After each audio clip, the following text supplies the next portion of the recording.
Hi friends, நான் உங்கள் ஆயிஷா. இன்றைக்கி நம்ம தமிழக அரசுடைய ஒரு அதிரடியான இன்ஃபர்மேஷன் பற்றி தான் பார்க்க போகிறோம். ஸோ பயிர்க்கடன் தள்ளுபடி பற்றி பேசியிருக்காங்க.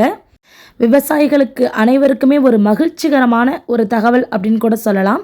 ஸோ இதோ முழு விவரம் இந்த வீடியோ உள்ளார இருக்குது. வாங்க வீடியோக்குள்ளே போய் பார்க்கலாம். ஆக்சுவலாக பார்த்தீங்கன்னா இப்போ உள்ள இந்த காலகட்டத்தில் நம்ம தமிழகத்தில் பார்த்தீங்கன்னா விவசாய சாகுபடியோடைய பரப்பு வந்து அதிகரிச்சிருக்கு அப்படின்னு சொல்கிறாங்க. அது மட்டும் இல்லாமல் விவசாயிகளுக்கு கடன் மற்றும் வட்டி மானியம் இதெல்லாம் வந்து நிறைய வந்து இப்போ வந்து வழங்கப்பட்டு வருது. பொதுவாகவே பார்த்தீங்கன்னா விவசாயம் தான் ஒவ்வொரு நாட்டுடைய முதுகெலும்பு அப்படின்னு கூட சொல்லுவாங்க. அது மட்டும் இல்லை, விவசாயிகள் சேத்துல கால் வச்சாதான் நம்ம வந்து சோத்துல கை வைக்க முடியும் அப்படிங்கிற ஒரு பழமையான பொன்மொழி கூட இருக்குது. இதெல்லாம் கருத்தில் வச்சு தான் பார்த்தீங்கன்னா விவசாயிகளுக்காகவும் விவசாயத்துக்காகவும் பார்த்தீங்கன்னா பல்வேறு திட்டங்களை மத்திய மற்றும் மாநில அரசுகள் வந்து செயல்படுத்திக்கிட்டு வராங்க. அந்த வகையில் பார்த்தீங்கன்னா நம் தமிழக அரசு வந்து பார்த்தீங்கன்னா ரூபாய் 4200 கோடியையும் வட்டி தொகையாக வந்து 176 கோடியையும் நபார்டுக்கு விடுவிச்சிருக்காங்களாம். நபார்ட்னா என்னன்னு பார்த்தீங்கன்னா நம்ம national bank for agriculture and rural development அப்படின்னு சொல்லுவாங்க. தமிழில் தேசிய வேளாண்மை மற்றும் ஊரக வளர்ச்சி வங்கி அப்படின்னு சொல்லுவாங்க. ஸோ நம்ம தமிழக அரசு பார்த்தீங்கன்னா கிட்டத்தட்ட 4200 கோடியையும் அதோட வட்டி தொகை ஒரு 176 கோடியையும் பார்த்தீங்கன்னா இந்த நபார்டு பேங்குக்கு தான் பார்த்தீங்கன்னா விடுவிச்சிருக்காங்க. ஸோ அதுக்கான அஃபிஷியல் தகவலையுமே வந்து வெளியிட்டுட்டாங்க. நெக்ஸ்ட் பார்த்தீங்கன்னா இப்போ இதில் மானியத்தில் என்னென்ன கொடுக்கப்படுது அப்படின்னு பார்த்தீங்கன்னா மானியத்து மூலயமா வந்து ஒரு விவசாய உபகரணம் வாங்குறதுக்கு லோன் கொடுக்குறாங்க. மானியத்தில் வந்து உரம் கொடுக்குறாங்க. அதே மானியத்தில் வந்து விதைகள் கொடுக்கப்படுது. மின்சார மானியம் அளிக்கப்படுது. ஒரு ஏற்றுமதி மானியம் அளிக்கப்படுது. ஓய்வூதிய திட்டம் கொடுக்கப்படுது. நேரடி விற்பனை நிலையம் வந்து நமக்கு வந்து மானியத்தில் வந்து கிடைக்கப்படுது. அதே போல் பார்த்தீங்கன்னா விவசாய உள்கட்டமைப்பு மானியம் வந்து வழங்கப்படுது.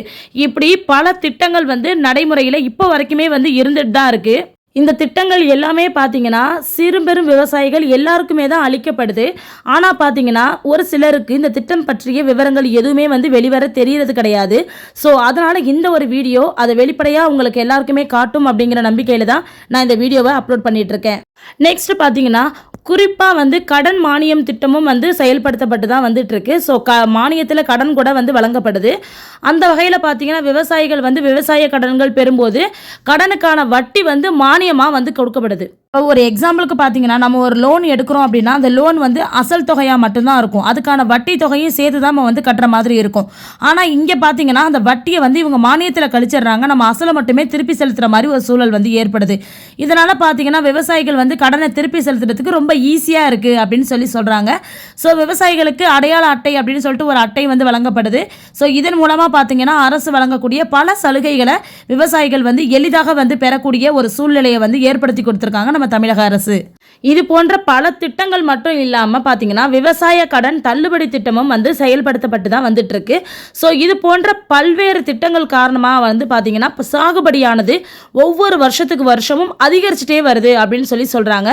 நம்ம தமிழகத்தில் குறிப்பாக எடுத்துக்கிட்டிங்கன்னா கடந்த 2019 மற்றும் 2020 நிதியாண்டில் பார்த்தீங்கன்னா 1.47 கோடி ஏக்கராக இருந்த மொத்த சாகுபடியோடைய பரப்பு 3.23 லட்சம் ஏக்கர் வந்து அதிகரித்து இன்னைக்கு 2024 டு 2025 ஆண்டில் 1.50 கோடி ஏக்கராக உயர்ந்திருக்கு அப்படிங்கிறது மிகவும் குறிப்பிடத்தக்க ஒரு விஷயமா வந்து கருதப்படுது. ஸோ இதன் மூலயமா பார்த்தீங்கன்னா நமக்கு ஒவ்வொரு வருடமும் சாகுபடியானது அதிகரித்து இன்னைக்கு வந்து 1.50 கோடி ஏக்கராக வந்து உயர்ந்த நிலையில் இப்போ வந்து நமக்கு வந்து காமிச்சிட்டு இருக்காங்க. இது மட்டும் இல்லாமல் பார்த்தீங்கன்னா விவசாய கடன் அட்டை திட்டத்தின் கீழே வந்து 7% வட்டியில் பயிர் சாகுபடிக்கான செலவுகளை மேற்கொள்றதுக்கு தொடக்க வேளாண்மை கூட்டுறவு கடன் சங்கங்கள் வந்து குறுகிய கால பயிர் கடனை வழங்கிட்டு வராங்களாமா. அந்த வகையில் பார்த்தீங்கன்னா 2 லட்சம் வரைக்கும் பிணையம் இல்லாமலும், அதாவது வட்டி இல்லாமல் 2 லட்சம் வரைக்கும் வட்டி இல்லாமலும் 3 லட்சம் வரை பிணையம் பெற்றும் வழங்கப்படுது அப்படின்னு சொல்கிறாங்க. இந்த சூழ்நிலையில் விவசாயிகளுக்கு தமிழக அரசு முக்கிய தகவலை இன்னொன்னையும் தெரிவிச்சிருக்கிறாங்க. இது வரைக்கும் இருந்தது இல்லாமல் இப்போ புதுசாக ஒரு சில தகவலையும் வந்து தமிழக அரசு தரப்புலேருந்து கொடுத்துருக்காங்க. இது தொடர்பாக தமிழக அரசு வெளியிட்ட தகவலில் என்ன சொல்லியிருக்காங்கன்னு பார்த்தீங்கன்னா தமிழ்நாடு அரசு 4200 கோடியையும் வட்டி தொகை வந்து 176 கோடியையும் தேசிய வேளாண்மை மற்றும் ஊரக வளர்ச்சி வங்கிக்கு, அதாவது நபார்டுக்கு நான் ஃபஸ்ட்டு சொன்னேன் இல்லையா, அங்கே வந்து விடுவிச்சிருக்கிறாங்களாம். ஸோ மேலும் வந்து 2021 டு 2022 நிதியாண்டிலிருந்து 2024 டு 2025 வரை இருக்கக்கூடிய கூட்டுறவு நிறுவனங்களுக்கு வழங்குவதற்காக பார்த்தீங்கன்னா 7180 கோடியை வந்து தள்ளுபடியாகவும், கூட்டுறவு நிறுவனங்களுக்கான நிலுவையில் உள்ள தள்ளுபடிக்கான வட்டியாக 1643 கோடியையும் விடுவிச்சிருக்கிறாங்க அப்படின்னு சொல்லிட்டு பார்த்தீங்கன்னா ரொம்ப அதிகாரப்பூர்வமான ஒரு அறிவிப்பை வந்து நமக்கு வந்து அறிவிச்சிருக்கிறாங்க. ஸோ இதன்படி பார்த்தீங்கன்னா கண்டிப்பாக வந்து பயிர்க்கடன் வந்து தள்ளுபடி ஆகும் அப்படின்னு வந்து நியூஸ் வந்து வெளிவந்திருக்கு. ஸோ இது மட்டும் இல்லை, இது மாதிரி நிறைய நியூஸ் வந்து விவசாயிகளுக்கு வந்து நிறைய நியூஸ் வந்து அப்டேட் ஆகிட்டு தான் இருக்குது.